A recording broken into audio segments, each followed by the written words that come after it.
Good morning everyone, welcome back to Gaurav sir की क्लास। आज हमारा बैंकिंग एंसिलरी सर्विसेज जो चैप्टर में स्टार्ट किया था, फर्स्ट चैप्टर ऑफ बैंकिंग, उसका part 4 that is final part का टॉपिक है हमारा ब्रोकरेज एंड डीमैट सर्विसेज। पहली 6 सर्विसेज जो हैं एंसिलरी सर्विसेज, वो हम पहले वाले पार्ट 1, 2 एंड 3 में ऑलरेडी कर चुके हैं cover. Now the last part में हम लोग इसकी ब्रोकरेज एंड डीमैट सर्विसेज के बारे में पढ़ेंगे। तो स्टार्ट करते हैं फटाफट। Brokerage services. ब्रोकरेज सर्विसेज आपकी क्या होती है? What do you mean by brokerage services? यार ये तो बहुत कॉमन नाम है, ब्रोकर। ब्रोकर मिडिलमैन जो प्रॉपर्टी बेचते तो बोलते हैं यार ब्रोकर करेगा, कमीशन लेगा। तो उसी तरह से बैंक भी ब्रोकरेज सर्विस देता है और एक डीमैट सर्विस। तो बैंक भी एक तरह का बीच का, जैसे हमने पढ़ा था सेलिंग थर्ड पार्टी प्रोडक्ट्स के अंदर, उसमें तो वो खुद इन्वॉल्व है कहीं ना कहीं तक, तो उसको उसमें भी कमीशन आती है। बट यहाँ पे एक अलग ब्रोकरेज भी कंपनी, जो बैंकिंग कंपनियां होती है, ब्रोकरेज के थ्रू पैसा लेती हैं। तो we have a small description about brokerage. Number 1, provider brokerage service in case of. Bank जो है वो उसको ब्रोकरेज सर्विस कहां कहां पे मिलती हैं? जब वो इक्विटी शेयर्स इशू करता है, डिवेंचर्स इशू करवाता है, करेंसीज आपको एक्सचेंज करवानी होती है, तो बैंक को उसमें ब्रोकरेज मिलती है, क्योंकि बैंक अपने हैंड से आपको सेल परचेज करा रहा है and getting the brokerage on that. Next topic जो इसके अंदर आएगा, security dealer and security broker. Security dealer और सिक्योरिटी ब्रोकर दोनों अलग अलग होते हैं, और दोनों में क्या डिफरेंस है? Security dealer is a person, is a firm और एन इंस्टीट्यूशन जो अपने पास सिक्योरिटी को होल्ड करती है और उसको खरीदने और बेचने में हेल्प करती है।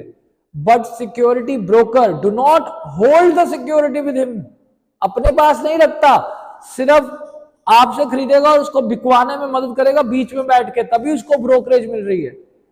और सेलिंग थर्ड पार्टी प्रोडक्ट में क्या करा था हमने? वो अपने पास रखता था, तभी लिए उसको हमने ब्रोकरेज में नहीं डाला, उसमें सेलिंग थर्ड पार्टी प्रोडक्ट में डाला, क्योंकि वो अपने पास रख के, that means it was a bank is playing a role of dealer. But here we are studying about the dealer and brokerage. तो तभी मैंने आपको ये चीज क्लियर करी यहाँ पे, the difference between security dealer and security broker. It is there in this part in your books, तो आप इसको गो थ्रू कर सकते हो, अब इजी हो जाएगा if you got to know the difference between the both. Dealer जो अपने पास रख के बेचता है, ब्रोकर अपने पास नहीं रखता बट हेल्प करता है प्रोड्यूसर से कंज्यूमर तक पहुंचाने में, अपने पास नहीं रखता। Next, different type of brokerage services. अब बात यह कि बैंक कौन कौन सी ब्रोकरेज सर्विसेज देता है, इसमें 3 तरह की हैं।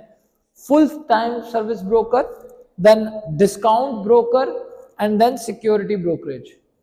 फुल टाइम सर्विस ब्रोकर जो होता है, उसमें क्या होता है, बैंक एक अपना अलग डिपार्टमेंट होगा फुल टाइम, वो आपको हर समय अपडेट देता रहेगा कि सर इस सिक्योरिटी के रेट बढ़ रहे हैं, सिक्योरिटी के रेट गिरने वाले हैं, फटाफट खरीद लो, बेच लो, जो पूरा टाइम सिर्फ यही काम करेगा, that is full service broker.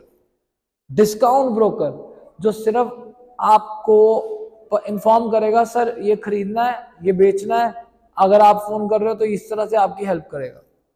Security brokerage भी लगभग कोई इंफॉर्मेशन नहीं देगा आपको, आप उसे फोन करोगे वो आपको बताएगा सर ये रेट चल रहा है, खरीदूं बेचूं, दैट्स इट। तो दोनों में ज्यादा डिफरेंस नहीं है, बट फुल सर्विस ब्रोकर जो पूरा टाइम रहता है।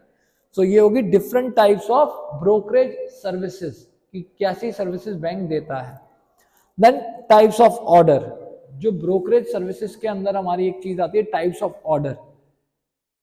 टाइप्स ऑफ ऑर्डर जो आप ब्रोकरेज, जैसे भी बात कर रहे हैं कि सर ये आपने उसको बोला कि सर मेरे शेयर खरीद लो, ये मेरे शेयर बेच दो, तो ये जो आप उसको दे रहे हो order, that comes in the types of order. अब ये टाइप्स ऑफ ऑर्डर कैसे होते हैं? Market order, limit order, short sales.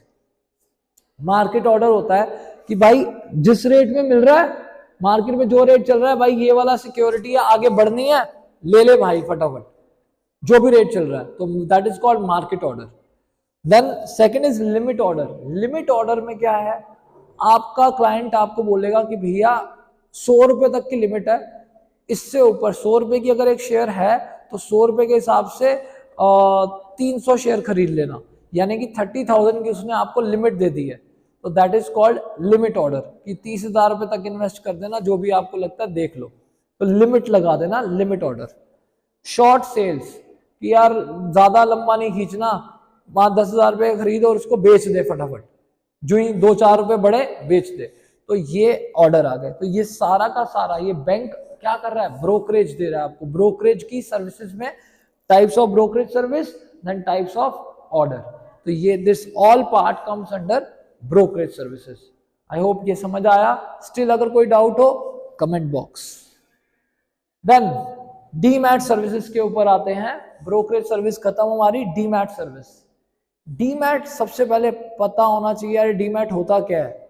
Demat account, जिस तरह से बैंक में अकाउंट होता है उस तरह एक डीमैट अकाउंट होता है, वो भी बैंक में ही खुलता है। अब इसके काम क्या किसके आता है, डीमैट अकाउंट बहुत नेसेसरी है for the purchase of shares and debentures. अगर आपने सिक्योरिटी खरीदनी या बेचनी है तो आपका डीमैट अकाउंट होना बहुत जरूरी है। बिना डीमैट अकाउंट के आप सिक्योरिटी खरीदी बेच नहीं सकते। ये हालांकि मैं जब प्रोसेस बताऊंगा तो उसमें एक्सप्लेन भी करूंगा एक बार। तो डीमैट अकाउंट बेसिकली वो अकाउंट होता है which is required for doing trading of securities. In short, shares और डिबेंचर बॉन्ड्स खरीदने और बेचने के लिए हमें डीमैट अकाउंट चाहिए। डीमैट अकाउंट के अंदर क्या चीजें आती हैं, सबसे पहला आता है डिपॉजिटरी। अब ये डिपॉजिटरी है कौन भाई, तो डिपॉजिटरी इज एन एसोसिएशन और a body who holds a security in electronic form. जो अपने पास, जो आप शेयर खरीदते बेचते हो, तो ये सारे जहां पे होते हैं वो एक बॉडी है, एक एसोसिएशन है जो अपने पास ये शेयर संभालती है, और मार्केट में आपने खरीदना है बेचना है, खरीदना है बेचना है, तो जिसने अपने पास ये सब रखा हुआ है उसको हम बोलते हैं डिपॉजिटरी। ठीक है, अब बात आती है नीड ऑफ डिपॉजिटरी। या डिपॉजिटरी, शेयर खरीदने बेचने की एक डिपॉजिटरी की जरूरत क्या है। आप दुकान पे डालो और उसको बेचो खरीदो, जिसने भी खरीदना है, डिपॉजिटरी क्यों। बिल्कुल, पहले के टाइम में जब डिपॉजिटरी नहीं होता था तो ये सब कुछ ब्रोकर के हाथ में दे दिया जाता, जैसे कि बैंक की तरह और पर्सनल बॉडीज भी होती थी जो खरीदने और बेचने में मदद करती थी या बेचती और खरीदती थी। तो वो प्रॉब्लम करते थे, घपला कर लेते थे, आपका कमीशन मार देते थे, बहुत सारी गड़बड़ करते थे। तो इसीलिए डिपॉजिटरी बनाई गई to stop fake certificate. So now I believe आपको समझ आएगा कि क्यों जरूरत है फेक सर्टिफिकेट को रोकने के लिए। बैड डिलीवरी, क्योंकि पहले जब होता था मैनुअल होता था तो डिलीवरी टाइम से नहीं होती थी। आज क्लिक करते ही, only because of depository, click करते ही फटाफट डिलीवरी हो जाती है। लॉस ऑफ सर्टिफिकेट, पहले फिजिकल फॉर्म में मिलता था, गुम गया तो गए आपके पैसे। अब गुमता नहीं है क्योंकि आपके डीमैट अकाउंट में जा रहा है सब कुछ ऑनलाइन। डिलीवरी इन ट्रांसफर की delays in transfer, sorry delays, अब डिले नहीं होती, just by the click of a button T2 transaction plus 2 days में आपके अकाउंट में शेयर्स या पैसा आ जाता है। लॉन्ग सेटलमेंट साइकिल, पहले बहुत सेटलमेंट में टाइम लगता था, अब सिर्फ 2 दिन में आपके अकाउंट में पैसा, T+2 जो भी मैंने बोला। मिसमैच ऑफ सिग्नेचर, नहीं मिला गड़बड़, यहाँ पे अब ऐसा कोई प्रॉब्लम नहीं होगा। तो these are the reasons why we need the depositories. Next system जो आता है इसके अंदर आता है डिपॉजिटरी सिस्टम। कह रहा है यार डिपॉजिटरी तो समझ आ गया कि जो अपने पास सिक्योरिटी रखती है और सेल परचेज करवाने में मदद करती है। अब ये इसको चलाता कौन है, मतलब कुछ नाम भी होगा इसका। बिल्कुल है, 2 नाम है, NSDL और CDSL, national security depository limited and central depository security limited. तो एक नेशनल लेवल पे और एक सेंट्रल लेवल पे दोनों बॉडीज काम करती हैं। अगर आपसे कोई क्वेश्चन पूछे how many security system this depository system are there in India, तो there are 2 depositories in the India. Now constituents of depository system, ये डिपॉजिटरी समझ आ गया। अब इसके अंदर और कौन कौन लोग आते हैं।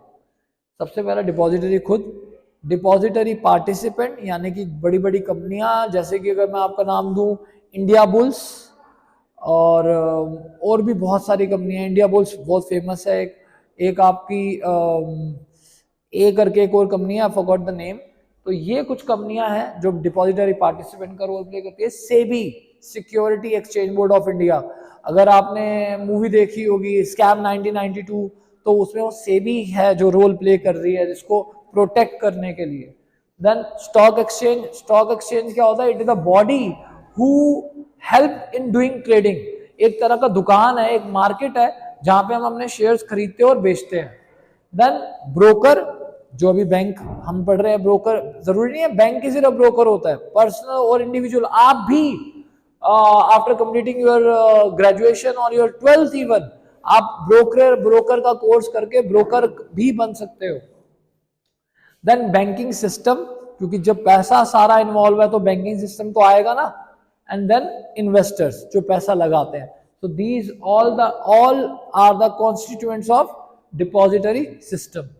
Then depository system services. अब ये depository system तो समझ आ गया, ये सर्विस क्या क्या देता है। सबसे पहला help to opening a demat account. Dematerialisation, इसके ऊपर एक छोटा सा क्वेश्चन आ सकता है। डीमैटीरियलाइजेशन का मतलब होता है conversion of your physical security into electronic form, यानी कि मटेरियल को खत्म कर देना। डीमैटीरियलाइजेशन, मटेरियल को खत्म।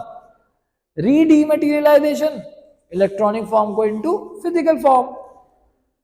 Process of sale and purchase book में भी दिया हुआ है कि कैसे होता है ये डीमैट वगैरह, अभी बताता हूं। लास्ट है हमारा नॉमिनेशन फैसिलिटी, कि आपका डीमैट अगर आपको बाय चांस आपको कुछ हो जाए तो वो जो शेयर्स आपके पास जो सिक्योरिटीज है वो किसकी होंगी, तो दैट इज नॉमिनेशन फैसिलिटी। तो ये सर्विसेज सारी देता है। अब जो प्रोसेस मैंने कहा था बताऊंगा, तो वो भी एक सर्विस के अंदर आती है। तो कैसे होता है ये, कॉमर्स वाले बच्चे हो तो आपके लिए बहुत इजी है, क्योंकि ये बिजनेस स्टडीज के अंदर भी हमने चैप्टर नंबर 9 के अंदर प्रोसेस के अंदर समझा हुआ है, सॉरी 10 के अंदर, कि कैसे ट्रेडिंग होती है। तो यहाँ पे एक बार अगर आप नॉन कॉमर्स हो तो एक बार दोबारा से बता देता हूँ, क्योंकि फाइन आर्ट्स वाले भी बैंकिंग ऑप्ट करते हैं और साइंस वाले भी ऑप्ट करते हैं, तो उनको मैं समझाता हूँ ये डीमैट प्रोसेस कैसे होता है। अगर आपने शेयर खरीदना है तो सबसे पहला आपको क्या करना पड़ेगा, अपॉइंटमेंट ऑफ ब्रोकर। आपको ब्रोकर अपॉइंट करना पड़ेगा। ब्रोकर अपॉइंट हो जाएगा, उसके बाद आपका ब्रोकर, मैंने आपको क्या बोला, बिना डीमैट अकाउंट के आप कुछ नहीं कर सकते। तो second will be opening a demat account. आपका डीमैट अकाउंट ओपन हो जाएगा, then you will place an order. आप अपने ब्रोकर को ऑर्डर प्लेस करोगे, मेरा ये बजट है, इतने के शेयर खरीद लो। He will match the order, वो चेक करेगा आपके ऑर्डर के हिसाब से कुछ मार्केट में क्या अवेलेबल है। देन एग्जीक्यूट द ऑर्डर, आपका वो शेयर्स जो खरीदने या बेचने हैं वो एग्जीक्यूट कर देगा। 6 कॉन्ट्रैक्ट नोट, वो आपका कॉन्ट्रैक्ट नोट बनाएगा। अब इसको ये भी बोला जाता है contract note is a document which is issued to settle the dispute, कि बाद में कभी डिस्प्यूट ना हो तो कॉन्ट्रैक्ट नोट इशू किया जाता है, कि कल को आप बोलो मैंने तो नहीं कहा था, इतने कम रेट पे क्यों बेच दिया, तो उसके लिए कॉन्ट्रैक्ट नोट। और लास्ट में आती है हमारी सेटलमेंट, कि भैया आपने अगर परचेज करे हैं तो पेमेंट करना, और अगर बेचे हैं तो आपके अकाउंट में पैसे आ जाएंगे और आप शेयर्स की ट्रांसफर कर दोगे। So this is a process. Now एक टॉपिक और है हमारा डीमैट अकाउंट के बेनिफिट्स। ऑल्दो लगभग नीड के अंदर ये बेनिफिट्स हमारे लगभग कवर हो गए। इसी में रीकैप होता है इन्वेस्टिंग पब्लिक को और इशूअर ऑफ सिक्योरिटी को, इन्हीं में से पॉइंट आप डाल सकते हो। जैसे कि इन्वेस्टिंग पब्लिक को डीमैट अकाउंट का क्या फायदा होगा, quick delivery, loss of document नहीं होगा, no chance of loss of that content, and delay नहीं होगा, लॉन्ग सेटलमेंट साइकिल नहीं होगी। ये सारे फायदे इन्वेस्टिंग पब्लिक को, इसी में से। देन इशूअर ऑफ सिक्योरिटी को क्या फायदा होगा, यानी कि जो कंपनी इशू कर रही है उसको क्या फायदा होगा, एक ट्रांसपेरेंसी रहेगी, उनको भी डिले नहीं होगा, दे कैन इजीली चेक कि भैया हमारे पास कितना हमने मार्केट से रेज कर लिया है, और ये सब चीजें हमारी इसमें सब चीजें कवर हो जाती है, benefits of issuer of securities को अंदर। तो लास्ट टॉपिक के अंदर हमने डीमैट अकाउंट भी समझा और ब्रोकरेज सर्विसेज। तो आई होप आप लोगों को ये दोनों टॉपिक अच्छे से समझ आए होंगे। स्टिल अगर कोई डाउट है, comment box is always open for you, I will be answering your doubts. And thank you so much for joining, for watching Gaurav sir की class. Like, share and subscribe my channel. Thank you so much guys.